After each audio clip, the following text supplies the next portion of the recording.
Good morning and welcome to this collective worship. My name's Katherine and it's great to be with you this morning. I don't know what your customs are in your school or even in your class, but I like to light a candle whenever I come into a reflective space. It sort of helps me calm down. And as a Christian, it also reminds me that Jesus said, "I am the light of the world." And even when it's dark around us, that light can still shine. So I'm going to light this now, and we're just going to spend a short time just focusing on the candle. You might like to light your own. Let's get ready for collective worship.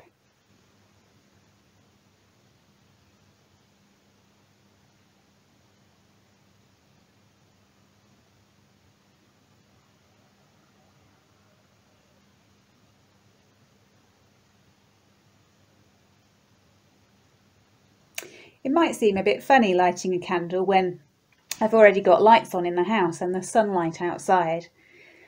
But when it's really, really dark, it's amazing how bright a candle can seem. I'm just going to turn off the light so you can see what I mean.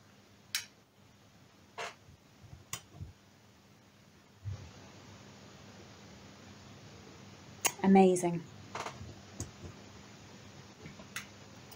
And in the story that I'm going to tell you today, it was like a very dark place for the disciples, the friends of Jesus.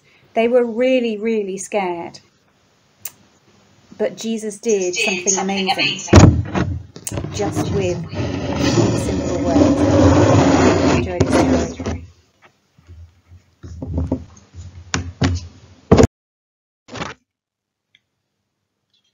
One evening, Jesus said to his disciples, "Come with me to the other side of the lake." So they set out in the boat that Jesus was already sitting in. Jesus was in the back of the boat. He was really tired and fell asleep with his head on a pillow. As can happen on Lake Galilee, a fierce wind suddenly swept across the water. The waves grew large and began to spill over into the boat. There were experienced fishermen on board, but they became afraid that the boat would be swamped. The disciples went to Jesus and woke him. "Teacher," they shouted, "don't you care that we're about to drown?" Jesus stood up in the swaying boat and commanded the wind, "Be quiet." And he said to the waves, "Be still." The wind stopped and the lake became calm. Jesus spoke to those in the boat. "Why are you afraid? Do you still have no faith?"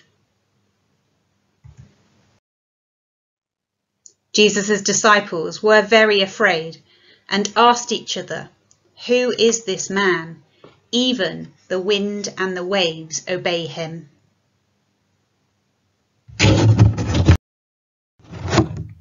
I wonder what you like best about that story.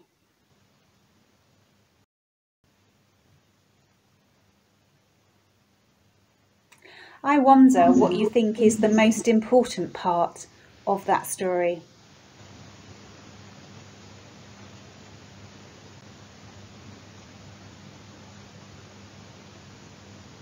I wonder whether you've ever felt scared and you've called out for somebody's help. Perhaps that was a parent or a friend, or maybe you've called out to God before. I wonder what happened when you called out to that person.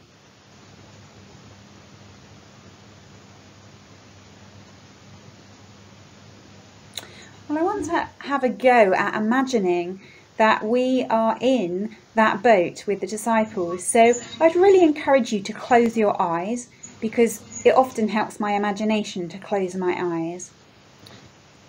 So at first we're standing on the side of the lake, and it's a big lake. Jesus is in a boat, pushed a little way out from the shore because he's been teaching hundreds, if not thousands of people on the lakeside, and it was the best way for them to hear him. But slowly the crowds begin to drift and go home, and you hear Jesus shouting to you, "Come on, let's go in this boat to the other side of the lake." I guess he's hoping to have a quieter time and a bit of a chat with you. So you climb into the boat. I wonder what that feels like. Does your feet get wet as you wade in, or were you able to jump from the shore? I wonder what it smells like, whether there's a fishy smell around. Well, you take it in turns to row with some of the other disciples. You have put the sail up, and there's a little bit of wind around that is slowly moving the boat, but mainly you're rowing. You're laughing and you're joking, and you notice that Jesus is asleep in the back of the boat. He had been talking all day to the crowd. He must have been exhausted. But then suddenly a massive wind swirls around your head. It blows your hair. It blows your clothes. It pulls the sail from side to side and the boat begins to rock. And then the wind is generating a lot of waves, and the waves get bigger and bigger and bigger. And you get more and more scared. Water's coming in, you're trying to get the water back out again with buckets, with your hands, with anything that you can get hold of. You can't believe that Jesus is sleeping through this. So you run over to him and shake him and wake him and say, "Jesus, wake up. Don't you care that we're going to drown?" Jesus immediately stands up, and you hear him say, "Wind, be quiet." And the wind stops. You can't believe it. And he says to the waves, "Be still." And the waves, massive as they are, disappear.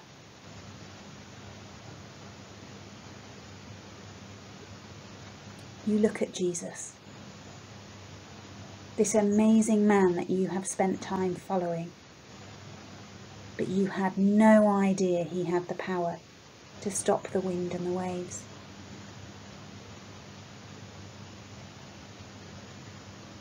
Now that it's calm again, you and all your friends, the other disciples, sit back down in the boat.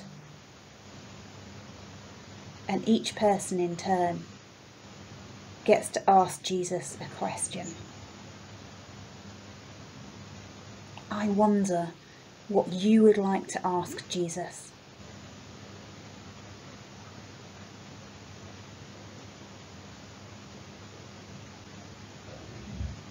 And if you've thought of something, well, in your imagination, go up to Jesus and ask him your question, and then listen inside your head and see if there's an answer to that question.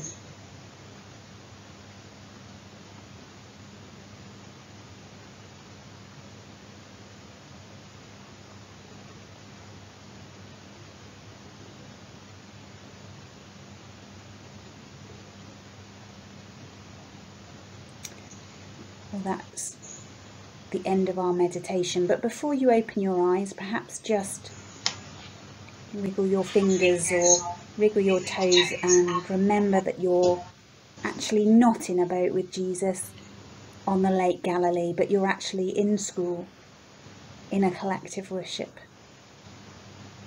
And then slowly open your eyes. I hope you enjoyed that experience, although scary, I imagine. I wonder what it is that you asked Jesus, if you were able to do that. Well, I'm going to say a prayer now, and if you would like to make it your prayer, just say Amen after me. Dear God, thank you that you are with us in our happy times and in our scariest times. Help us to remember to call out to you and know that you are close. Amen. Well, it's been great to be with you today, and I hope you enjoy the rest of your day. Bye.